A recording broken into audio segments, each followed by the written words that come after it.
시편 90편 12절부터 17절까지 교독식으로 보겠습니다. 우리에게 우리날 계수함을 가르치사 지혜로운 마음을 얻게 하소서. 여호와여 돌아오소서. 언제까지니까 주의 정도를 불쌍히 여기소서. 아침에 주의 인자심이 우리를 만족하게 하사 우리를 일생 동안 즐겁고 기쁘게 하소서. 우리를 기롭게 하신 날수대로와 우리가 화를 당한 연수대로 우리를 기쁘게 하소서. 주께서 행하신 일을 주의 종들에게 나타내시며 주의 영광을 그들의 자손에게 나타내소서. 주 우리 하나님의 은총을 우리에게 내리게 하사 우리의 손이 행한 일을 우리에게 견고하게 하소서. 우리의 손이 행한 일을 견고하게 하소서. 아멘. 데이비드 시멘즈라고 하는 분이 상담학을 담당하는 학자였는데 일생 동안 그는 많은 상담을 했고 경험을 했고 대화를 나눴습니다. 그리고 많은 사람들의 문제를 같이 머리를 싸매고 해결하라고 애를 썼던 분인데요. 그는 많은 경험에서 이런 결론을 내렸습니다. 크리스찬니티 투데이라고 하는 잡지의 기관 논문 중에서 이런 말을 합니다. 나는 오랫동안 많은 복음주의자들의 그 사람들을 만났다. 그 그리스도인들이 겪는 정서적 문제의 중요한 원인은 첫째, 무조건적인 은혜와 용서를 그들이 깨닫지도 못하고 받아들이지도 못하고 그것을 누리지 못하는 데 있다라고 이야기했어요. 둘째, 그 무조건적인 사랑과 용서를 베풀 줄 모르는 데 있다. 사랑을 베풀면서 참 사랑을 더 배우게 되고 또 그렇게 돼 있는데 베풀지 않으니까 사랑도 모르게 되더라는 두 가지를 지적을 했습니다. 자, 이 이야기를 들으면서 뭔가를 누리며 산다고 하는 것은 대단히 중요하다. 그래서 제가 오늘 여러분들에게 누리며 사세요라고 하는 측면에서 말씀드리면서 무엇을 이 세상에서 누리며 살아야 될까 하는 중요한 진리를 여러분들에게 소개하면서 같이 은혜를 나누려고 합니다. 오늘 시편 90편은 거기 제목에 보면 하나님의 사람 모세의 기도라고 되어 있죠. 시편 90편이. 그러면 하나님의 사람 모세가 뭘 기도했냐? 오늘 본문에서는 적어도 세월의 흐름을 알게 하시고 또 한 가지는 어떻게 살아가는 것이 정말 지혜롭게 사는 것인지를 알려달라고 기도하고 있습니다. 그런데 중요한 것은 14절 하반절에 보면 우리를 일생 동안 즐겁고 기쁘게 하소서 이런 기도를 하고 있어요. 여러분 이런 기도 해본 적 있습니까? 하나님 아버지 저에게 일생 동안 기쁘고 즐겁게 하소서, 일생 동안 기쁘고 즐거운 마음으로 살게 하소서. 이런 기도는 잘 안 하죠. 왜 그러냐면 이 세상에 고난도 많죠. 코로나19가 세계를 앙타하죠. 미국은 10만 명 이상 세상을 떠났다고 하죠. 별의별 일들이 많으면서 한가는 이런 얘기까지 돌아요. 마지막 종말은 핵이 아니라 바이러스에 의해서 결국 종말이 올 것이다. 이런 얘기까지 지금 돌고 있는 상황을 못 잡아요. 그냥 이대로 여름 지나고 가을 가고 또 겨울 올 상황이 더 짙다는 것을 사람들이 인정하기도 하고 느끼고 있어요. 자, 이런 상황 속에서 이런 기도한다는 것은 좀 이율배반적인 그런 마음이 들기도 하지만 그래도 그 위대한 신앙의 거정했던 모세는 일생 동안 사람들로 하여금 기쁘고 즐겁게 해달라고 기도하고 있다는 거예요. 구원의 은혜를 누리라. 자, 이거 뭐 우리가 너무나 잘 아는 말씀인데 구원받은 것도 알고 구원받을 것도 알고 천국도 알고 영생을 얻을 것도 알고 천국에 갈 것도 알고 다 알아요. 근데 중요한 것은 구원을 누리는 게 중요한데 이 세상에 고통과 고난과 질병이 많기 때문에 현실이 더 크게 보여서 보이지 않는 구원의 은혜가 누려져야 되는데 이게 중요한데 누리지는 못하고 머리로는 하나님의 자녀다, 하나님이 함께 하신다, 우리는 천국 백성이다, 천국에 갈 사람이다, 소망이 있다 그렇게 외치면서도 내가 오늘 현재적인 삶 속에서는 이 감격을 누리지 못한다고 하는 것은 하나의 허상에 불과하다는 것을 깨달아야 되죠. 자, 사람은 영혼과 육체로 구성되어 있는데 작용은 셋이라고 제가 늘 적용합니다. 영의 작용이 있고 마음, 혼의 작용이 있고 몸의 작용이 있어서 세 가지가 함께 작용하는데 그래서 제가 영과 혼과 몸을 늘 강조합니다. 영은 인간의 가장 깊은 내면에 자리 잡았죠. 예를 들면 달걀을 보면 노른자가 있고 그 다음에 뭐가 있죠? 흰자가 있죠. 그 다음에요. 껍질이 있죠. 영은 가장 내면의 깊은 곳에 있는 것이기 때문에 노른자 같고 마음은 흰자 같고 몸은 껍질과 같다. 그래서 껍질이 깨지면 속에 새어나오듯이 몸이 병들고 금가고 깨어지면 영혼도 그 몸에는 거할 수가 없더라 그 말이죠. 지금 우리는 누리자는 영역의 말씀을 하고 있는데 저처럼 뭘 누려야 되냐? 영적인 면에서 누림이 있어야 된다. 이 영적인 면의 누림이 뭐냐? 구원의 확신이다. 구원의 은혜를 내가 누리며 사는 것이 정말 중요하다. 여러분들 보고 구원을 받으십시오. 구원의 확신을 가지십시오. 이것은 나 구원 받았는데 죄와 형벌에서 건진받는 게 구원이라면 죄와 형벌에서 건진받고 예수님이 나 대신 사망의 짐을 짊어지시고 나의 모든 억만 죄악을 다 짊어지시고 나에겐 용서와 사죄와 생명을 주셨는데 그걸 믿는데 그렇게 말할 거예요. 믿는 자들에게는. 그러나 또 질문해요. 그 구원의 감격과 은혜를 당신이 지금 누리고 있습니까? 라고 물으면 대답이 좀 약해질 거라고요. 이게 중요하다고요. 믿음의 사람들은. 믿음이 없는 사람에게는 구원의 확신을 받는 게 중요하고 구원의 확신을 얻은 사람에게는 또 뭐가 중요하냐?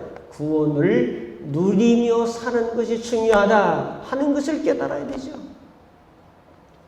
그래서 오늘 모세는 우리로 하여금 즐겁게 하소서, 기쁘게 하소서, 우리 평생토록 우리를 기쁘고 즐겁게 해달라고 요청하는 이 기도를 간과해서는 절대로 안 된다는 말씀이죠.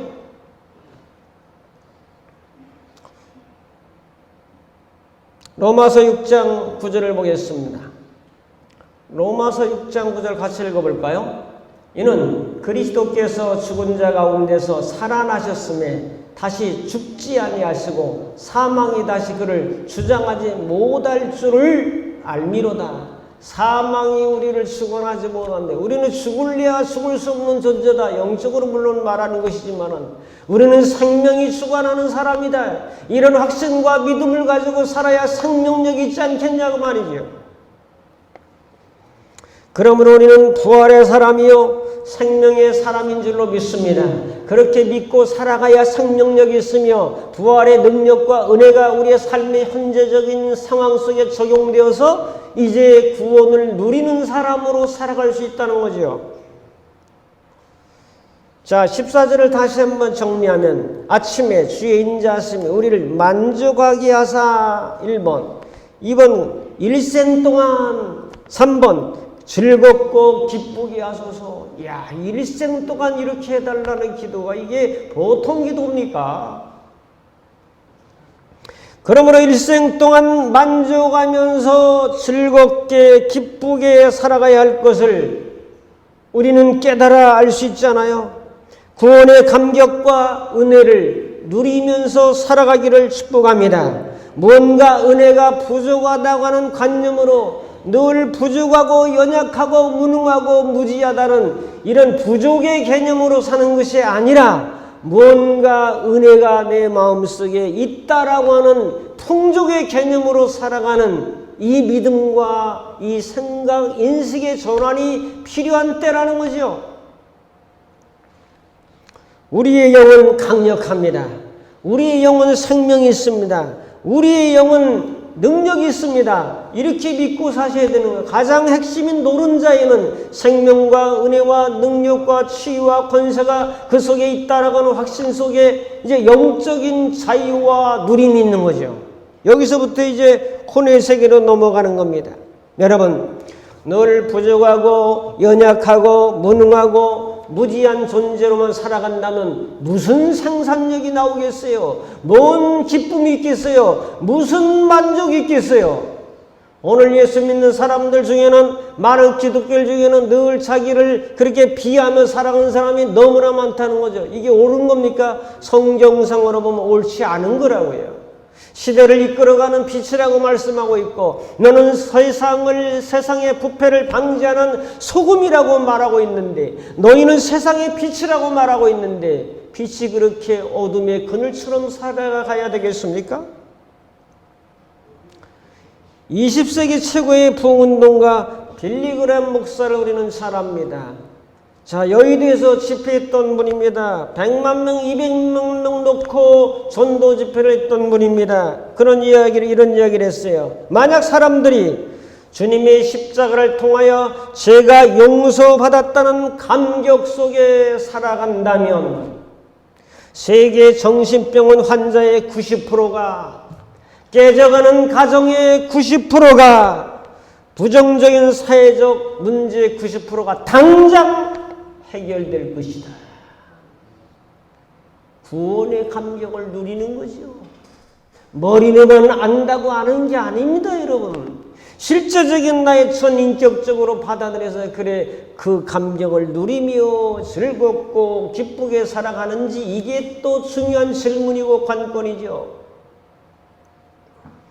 구원의 감격을 잃어버렸기 때문에 쫓아가는 물질적 탐욕의 노예가 된 채 살아가고 있는 현대인들, 거기에는 구원의 감격이 약하다는 사실, 구원의 감격이 없다는 사실, 여기에 심적인 부담과 고통과 우울과 좌절과 두려움과 불안과 공포가 역사하는 거죠.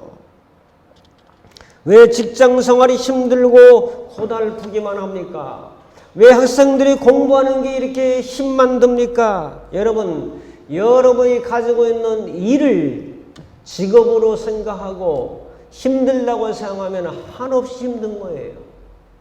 여러분이 하고 있는 일은 기쁨이요 감사요, 이거는 놀이다 유희다라고 하는 마음으로 즐거움으로 할 때 그것이 일의 부담이 아니라 감사와 축복이 될 수 있는 것을 믿으시기 바랍니다.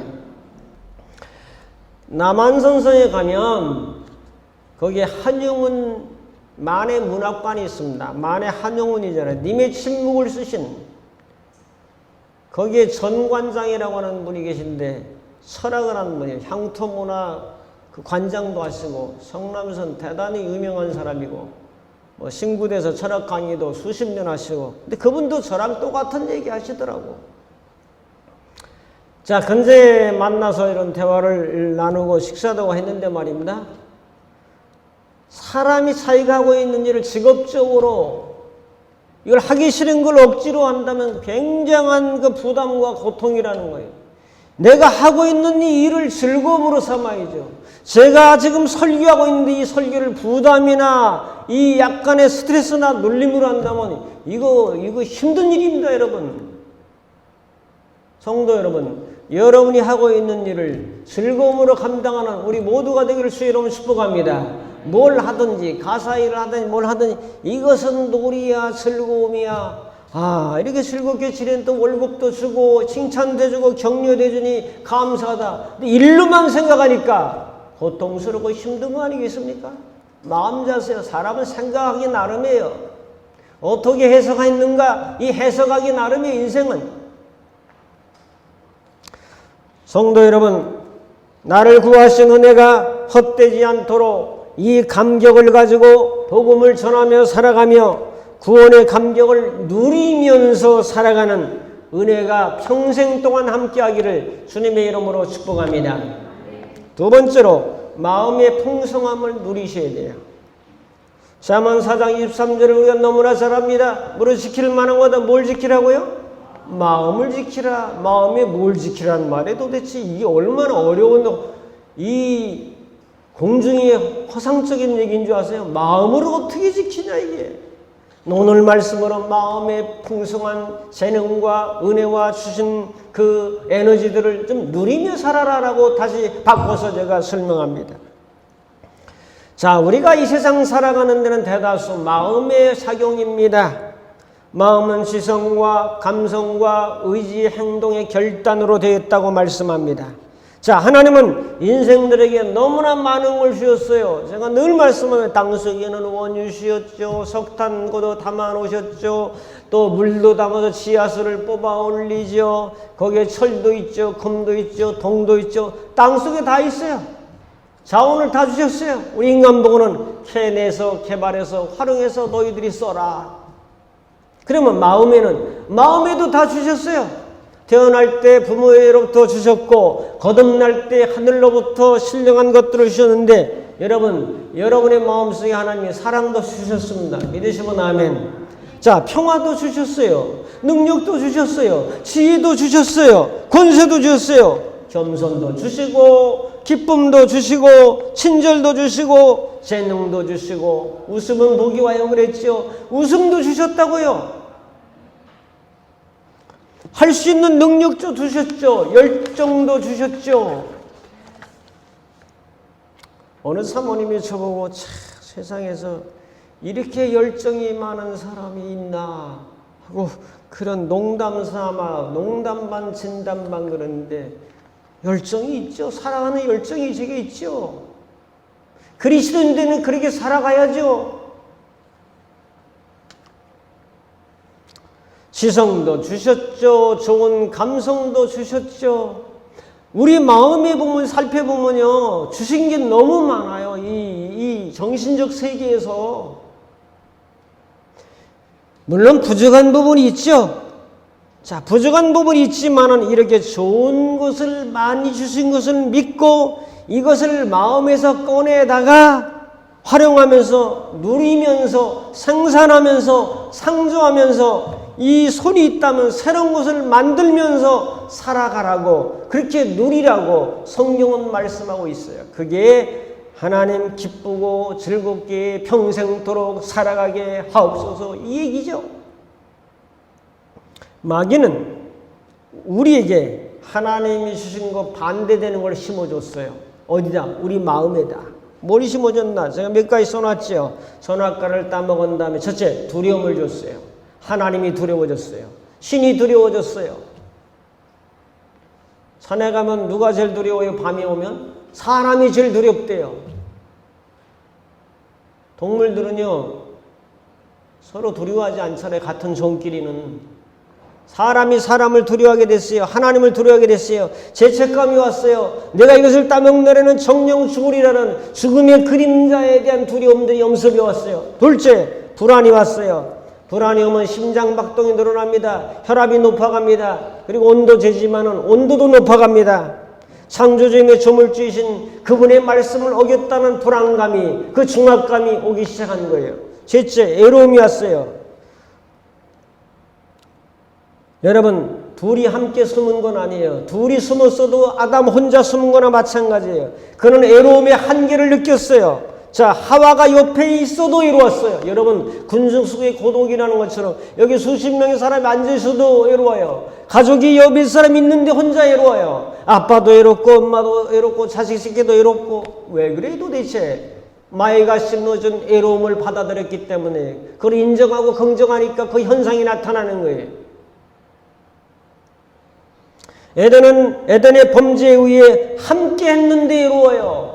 옆에 사람이 있는데 외로워요. 이것이 현대인들의 가장 큰 문제예요.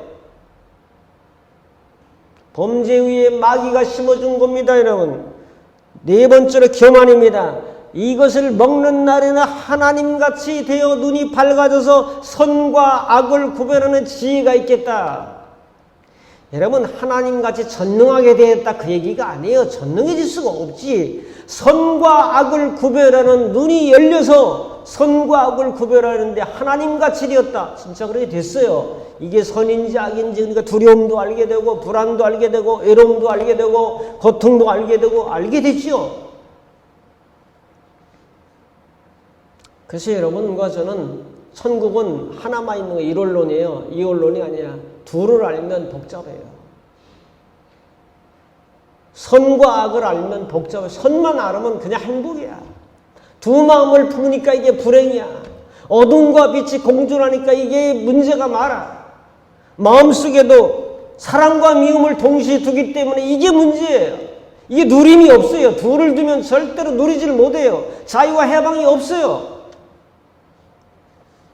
불순종, 다섯 번째로. 결과는 불순종이 왔잖아요. 불자가 들어가면 글과 말과 행동이 좀 이상해져요. 불순종 안 좋죠? 불만, 불손, 불참, 불경건, 불만족, 불화, 불명예, 이 불자 아닐 불자가 들어가면 전부 문제가 있는 단어로 바뀌어버려요. 우리의 삶도 불자를 빼버려야 돼요. 긍정과 신앙과 믿음과 은혜와 사랑 이런 단어를 가지고 사용을 하면 글도 그래요. 저도 시도 써보고 이렇게 하지만은 어떤 단어를 사용해서 글을 쓰냐에 따라서 결과는 달라지는 거예요. 여러분 인생에 14만 단어 이상, 20만, 30만 이렇게 막 영어 단어는 100만 단어가 가깝다는데 어떤 단어를 내 인생에다 취합해서 융합을 시키고 조합하는가에 따라서 여러분 인생의 행복도는 달라지는 거예요. 여러분이 지금 돈을 벌려면 얼마나 많이 벌겠어요? 행복도가 얼마나 되느냐는 질문을 늘 하면서 살아야 되지 않겠습니까? 그리고 여섯 번째로 변명. 하나님이 만드신 당신이 만들어준 아내라고 붙여준 하와가 나를 꾀임으로 내가 이 선악과를 따먹었나이다. 변명은 왜 이렇게 많은지 사람들. 잘못했으면 제가 잘못했습니다. 그러면 되는 거예요. 할머니들 기금을 제가 받아서 좀 잘못 썼습니다. 그러면 되는 거예요. 변명할 게 없는 거죠. 잘못한 거니까. 그러므로 사랑하는 성도 여러분, 예수 믿는 것은 행복한 일입니다. 이렇게 믿으셔야 돼요. 행복과 불행은 여러분의 선택이요 마음의 결과입니다. 감사한 일입니다. 여러분, 예수 믿는 것은 기쁨의 일입니다. 우리 인생들에게 예수님을 내 마음의 주인으로 모시고 복음을 받아들이면 새로운 피조물이 된다. 고린도서 5장 17절 보라 새 것이 되었도다. 예수 그리스도 안에 있는 자는 이제 새롭게 되었도다. 새 것이 되었도다. 새로운 피조물이 되었도다. 여러분, 피조물이라는 단어를 아시죠? 자, 피조물이라는 단어는 뭐냐면 만들어진 존재를 피조물이라고 그래요. 그럼 누가 하나님이 만들었지. 사람은 피조물이 아니에요. 피조물이지. 하나님이 만들었으니까 만들어진 존재는 전부 피조물이야. 세상에 하늘의 별과 해와 달과 우주 만물 지구 물고기 짐승 사람까지 다 피조물이야. 근데 놀라운 것은 고린도서 5장 17절 잘 알아요. 피조물은 하나님이 창조된 모든 존재가 피조물인데 이 고린도서 5장 17절을 다 알고 있잖아요. 읽고 있잖아요. 뜻을 알고 있어요. 근데 뭐냐면 새로운 피조물이라는 거야. 우리를 새롭게 만들었다는 거야. 예수를 믿는 사람은 새롭게 만들어진 존재라는 거예요. 이것을 깨닫고 믿고 살아가야 되는데 옛날 그대로 살아가는 거예요. 사람들이. 옆 사람에게 인사합니다. 우리는 새 것입니다. 새로운 피조물입니다. 새로 만들어졌다니까. 뭘 새로 만들어져요. 60이 넘으니까 몸만 아프고 허리도 아프고 무릎도 아프고 눈도 침침해지고 기억력도 가물가물하고 노트북을 가지고 2번씩 집에 왔다 갔다 하고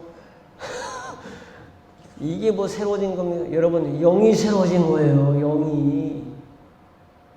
하나님의 자녀가 되었다는 새하늘과 새 땅을 바라보는 새로운 존재라는 이 의식과 믿음이 이 말씀이 들어오면 여러분 인생이 달라져요. 진짜예요.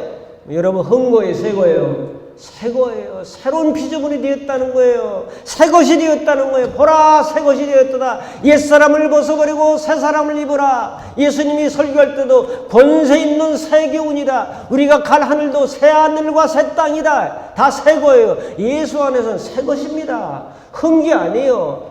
여러분, 새로운 마음을 가지고 뉴 라이프 스타일로 그렇게 살아가는 새 생활의 스타일로 살아가는 이 전환이 없으면 누림이 없어요. 누림이 쉽지 않아요.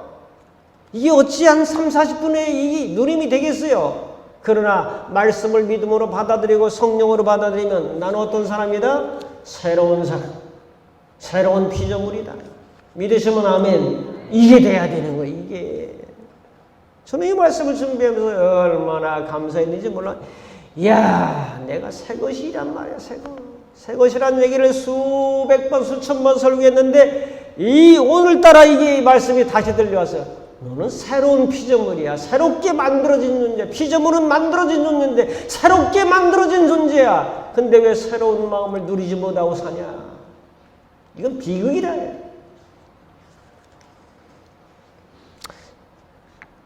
행복하다고 느끼면 행복. 우리 내면에 좋은 게 얼마나 많아요. 사랑으로부터 희락과 화평과 오래 참음과 자비와 양성과 충성, 온유, 절제 9가지뿐만 아니라 90가지, 900가지라도 우리 마음에 하나님이 좋은 걸 너무나 많이 주셨어요. 그걸 찾아서 누리며 사시길 주 이름으로 축복합니다. 누리는 건 여러분의 몫이에요. 수돗물을 트는 건 내가 트는 거지. 팔당의 물이 우리 집까지 와 있는 거는, 은혜가 와 있는 건 하나님이 몫이고, 틀어서 내가 쓰는 거는 나의 몫이지. 그게 믿음이지. 그게 실천이지. 그게 행동이지. 통일 중에서 최고의 통일은 옛사람과 새사람의 통일하는 거예요. 새사람으로 통일하는 거예요. 동독과 서독이 있는데 동독이 잘 못 살았잖아요. 어떻게 통합돼요? 서독으로 흡수 통일되잖아요. 최고의 통일은 자아통일이에요. 내 자신을 옛사람과 새사람 사이 왔다 갔다 이 고뇌의 삶을 사는 것이라 통일되어서 나는 새로운 피조물이야. 이야, 놀랍지 않습니까? 저 혼자만 놀라운 것 같은데 놀라운 진리입니다. 자, 세 번째로 자연과 환경을 누리십시오. 하나님은 우리에게 주신 이 자연은 최대의 축복의 선물입니다. 자, 황성공원 간다고 공기세 받습니까? 4분만 숨을 안 쉬어도 죽는 건데 공기세 받냐고요. 자, 가장 귀한 게 사실은 산소거든요.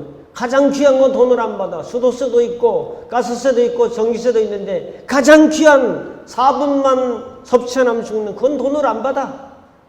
국가에서도 안 받아. 자연 만물은 하나님의 위대하심을 표현해 놓은 것이 산이에요. 하나님의 사랑과 은혜와 능력을 표현해 놓은 것이 산이요, 나무요, 계곡에 흐르는 시냇물이요, 저 넓은 바다요, 하늘에 떠가는 구름이요, 저 새와 동물들이요. 하나님 만든 피조물을 하나님의 능력을 보여주고 있는 거예요. 그러므로 여러분, 제가 늘 말씀드리는 것처럼 풀 한 폭에서도 하나님의 전능하심을 봐야 되고, 저 잎사귀에 숨어있는 그 감나무 열매 하나를 보면서도 하나님의 사랑을 느끼셔야 돼요. 믿으시면 아멘. 거기서 봐야 돼요. 전능하신 하나님을 거기서 봐야 된다고. 여행 가서도 야, 멋있다, 재밌다, 아름답다, 이것만 보면 안 돼. 그 속에서 멋있고 재밌고 아름답게 만드신 이 세상을 보면서 전능하신 하나님을 봐야 되는 거죠. 누려야 되는 거죠. 느껴야 되는 거죠.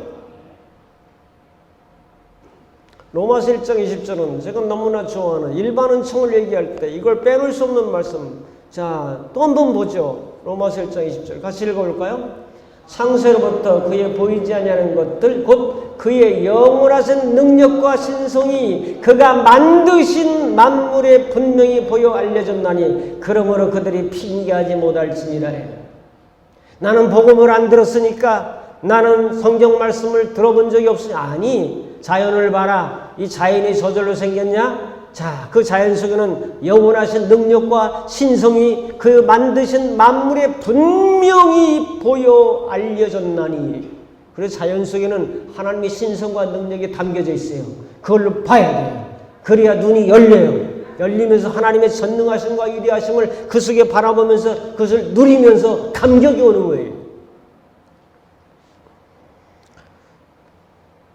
나무만 보고 감탄하면 안 되고 나무 속에 계신 나무를 만드신 하나님을 보시길 바랍니다. 계곡에 절벽에 장각에 가서 야 내가 장각에를 보기 전에는 산을 논하지 마라. 우리나라 산 가지고 산 왔다 갔다 했다고 그런 소리 아예 하지 마라. 그런 얘기를 가끔 했잖아요. 그 위대한 기암절벽을 만드신 하나님을 그 속에서 본다면 그 환경 속에서 자연 속에서 주시는 하나님을 누리는 삶이 되지 않겠습니까, 여러분? 그리고 그분을 찬양하는 거예요. 구름을 보세요. 매일 달라. 매일매일 하나님이 구름을 가지고 그림 그리는 곳이 매일 달라요. 그러므로 하나님은 예술가예요. 그래서 하나님은 예술가라고 하는 걸 제가 깨달은 다음부터 뭘 조금씩 한 거예요. 글씨도 쓰고 사업도 하고 그림도 그리고 이것저것 한 거예요. 왜? 하나님은 예술가니까. 모든 믿음의 사람들은 이 삶의 예술가, 생활의 예술가적인 그런 마음으로 살아라.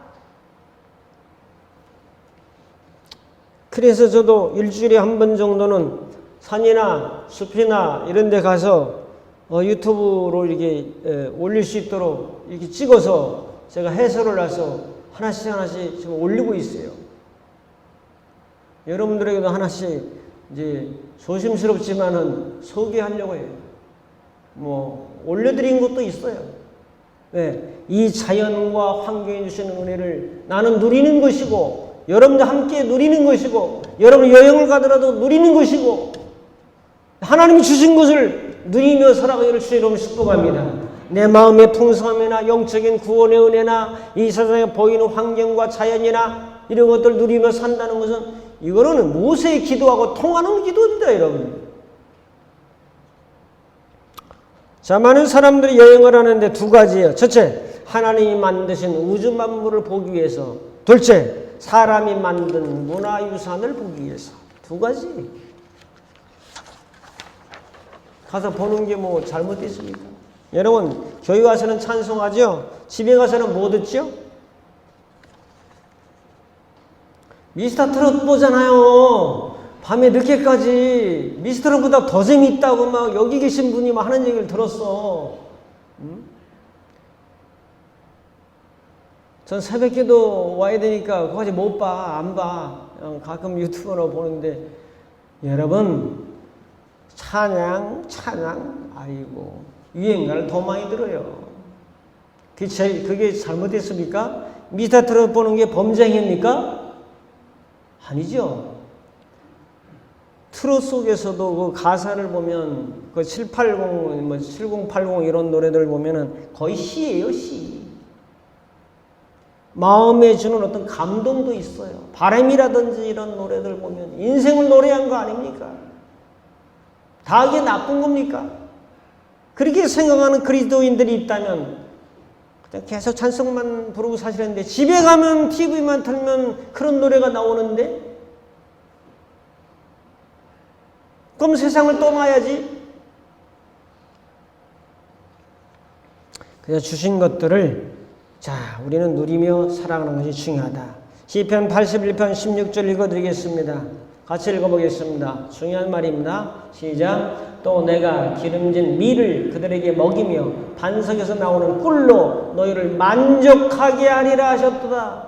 너희를 어떻게 하게? 만족하게. 뭐요? 밀을 주잖아요. 반석에서 이 석청이라고 해가지고 돌 틈에다가 벌이 집을 지어놔가지고 그 꿀을 따 먹잖아요. 세례 요한 같이. 먹는 거예요. 먹는데도 기쁨이 있어요. 할렐루야. 먹는 데서 잘 먹으세요. 잘 먹으시려면은 기름진 음식만 먹으라는 것이 아니고 뭘 먹어야 되면 오래오래 씹어잡으세요. 소화가 안 된다 이제 어느 장로님 소화가 안 된다고 그래서 100번만 씹어보세요. 소화가 왜 안 되나. 지난번에 만났더니 요즘 한 4, 50번 씹는데 소화가 얼마나 잘 되는지 모르는데 이야. 음식 맛을 알려면 오래오래 치아를 쉬었으니까 오래오래 밥을 씹어서 너무너무 맛있단 말이야. 그래야 먹는 만족도 그 기쁨도 있는 거지. 소화가 안 된다고 오래 씹으세요. 100번 씹으세요. 그럼 음식이 이렇게 맛있나를 느끼게 된다고요. 다 방법을 주셨다고요. 자, 정리합니다. 하나님은 원재료를 다 주셨어요. 그러므로 여러분 운동하잖아요. 저도 운동 좋아하는데 잘하진 못하지만 운동할 때 기뻐하면서 하는 거예요. 일할 때 기뻐하면서 하는 거예요. 노래할 때 기뻐하면서 하는 거예요. 자, 밥 먹을 때 만족을 주신다고 했으니까 기뻐하면서 먹는 거예요. 예배 드릴 때 기쁨과 감사함으로 예배 드리는 거예요. 자, 이런 모든 것이 누리는 삶이에요. 이게 뭐 잘못됐습니까? 그래서 오늘 말씀 뭐예요? 누리자. 자, 옆 사람은 인사하고 정리합니다. 누리며 삽시다. 뭘 누리냐? 구원의 감격, 구원의 확신을 누리자. 내 마음에 주시는 이 정신적인 세계 그 많은 것들을 누리며 살자. 부정과 어둠의 것들을 끌어오지 말고 좋은 것들을 끌어다 누리며 살고 웃으며 살고, 그 다음에 자연과 환경에서 주시는 이런 모든 것들을 누리며 살 때 더 긍정적이 되고, 또 코로나 때문에 어렵지만은 방콕 가는 사람도 많은데 공기 좋은 데서 바람도 좀 쐬세요. 방에만 있다고 다는 아니에요. 근데 저기만 안 가면 돼. 클럽. 갱이들 가는데 그런 클럽 그런 데 가지 말고, 산에 가서 코로나 걸렸던 사람 하나도 없어요. 좀 마음을 열고 누리며 사시기를 주의 이름으로 축복합니다. 기도하겠습니다.